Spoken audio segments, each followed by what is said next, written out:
Eleventeen, written by Annette Carruthers, illustrated by Michelle Dorenkamp. Sarah turned 11 yesterday, which made it a very special day. A person can turn 11 only once, and most people never turn 11 at all.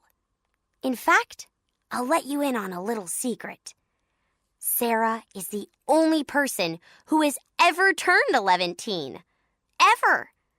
Not a single other living soul has done it. Not a single other dead soul has done it either. You're probably wondering how Sarah accomplished this rare and extraordinary feat. This, of course, is that story. "I'm bored," said Sarah as she walked into the kitchen for breakfast one Saturday morning. "Would you like to invite a friend over?" asked her mother. "No," said Sarah. "That's not the problem. I'm bored being 10. "Well, your birthday is only a few weeks away," said her mother, "so you won't have to be 10 much longer." "I'm bored being 11, Sarah said. "You've never even been 11, interjected her big sister Kate, entering the room. "I guess you want to be a teenager, just like me." "I want to be like you about as much as I want to be a snail," Sarah retorted, proud that she could think of a comeback so quickly. "Well, that's funny because you are as slow as one," said Kate. Uh-oh. Sarah needed another comeback. Quick. And she didn't have one on the tip of her tongue. Her 8-year-old brother Noah, as usual at the breakfast table before anyone else, saved her. "I wish you were both 18, Noah said. "Why?" asked Mom. "Because then they'd both go away to college and I'd have Mommy all to myself." "What about Daddy?" asked Sarah. "What about me?" Dad said as he walked into the kitchen, opening the newspaper and not looking where he was going. Noah smirked and humphed, as if to say that everyone knows dads are not nearly the problem that big sisters are. "Sarah's bored being 10, Mom said to Dad. He looked up and noticed everyone looking at him. "Well, her birthday is only a few weeks away," he said brightly, as if he were sure he had this one figured out. "She won't have to be 10 much longer," he concluded. "We've been through that," Sarah and Kate said in unison. "Oh," Dad said. "So what's wrong with being 11? "It's too far away from 18, said Noah. "So what's the big rush to be 18? Asked Dad, clearly confused. "Oh, never mind," Sarah said, getting up from the table. "Aren't you going to eat your breakfast?" Mom asked. "I'm not hungry," Sarah said. "Right," piped in Kate, her voice dripping with adolescent sarcasm. "She's too busy being bored to be hungry." "Kate, you're being mean," said Sarah, storming out of the kitchen. As she left, she heard her father say for the millionth time, "Kate, be nice to Sarah."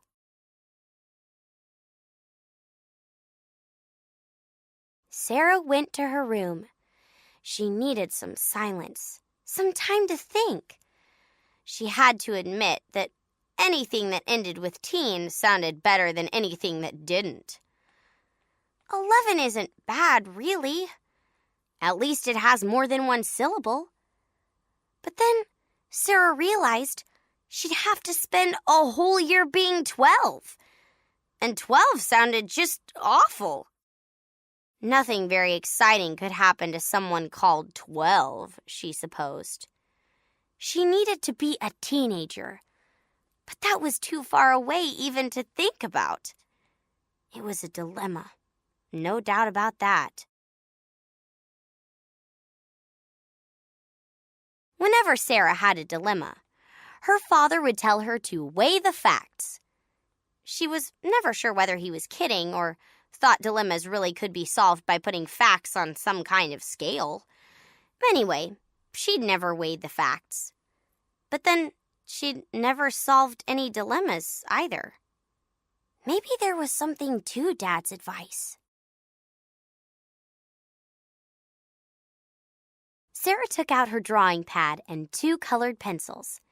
She decided a table would be her scale to weigh the facts.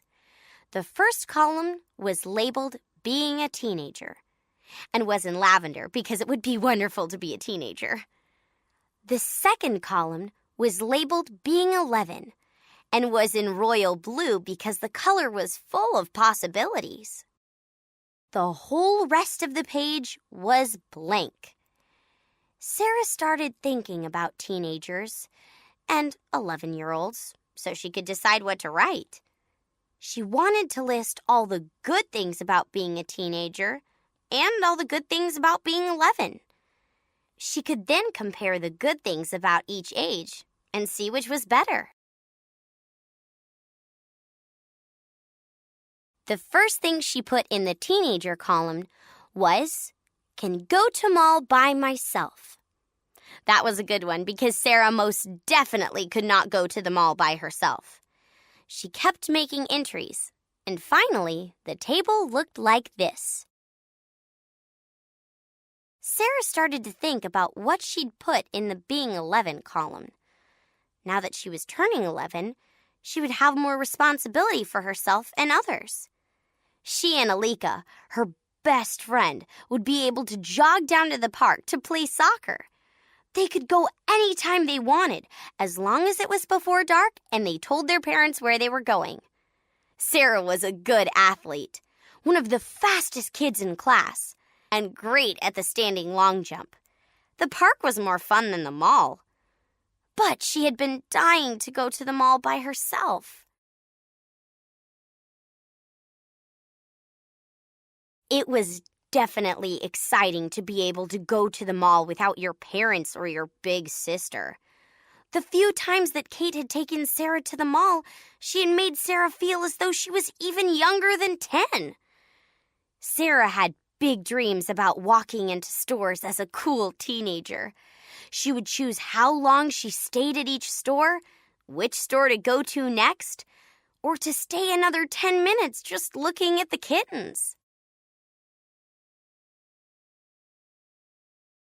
As Sarah looked down her table's columns, she began to realize something. She liked babysitting because she could earn money. 16-year-olds got to babysit all the time.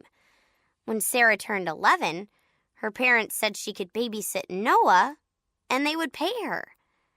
She would still be too young to babysit other people's children, but at least she could babysit Noah.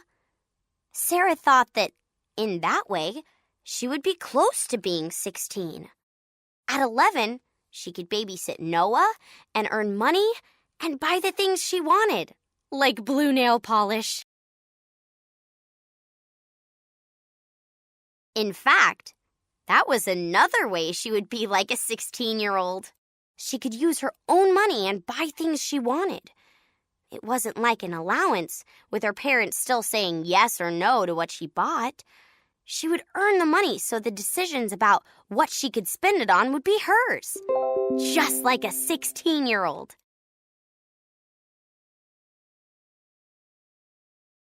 Sarah completed the last line in the table. Can spend my money on what I want. Then it was there, in lavender and blue. At 11, she would be a whole lot closer to being 16 than she was at 10. Actually, if you look at it one way, 11 was only 5 words away from 16. That's when it dawned on her. 11-teen! That's what she would be. Like a teenager, responsible, able to earn money, and make her own decisions about how to spend it. but not yet a teenager in years. Besides, she thought, it's more important to act older than to be older. Her dad was right. When you have a dilemma, all you have to do is weigh the facts. Sarah knew people might ask her what she meant when she told them she's 11, but that was no problem. She would tell them, "Oh, someday you'll find out when you're 11." But of course they wouldn't, because no one had ever been 11 before, and probably no one would ever be again.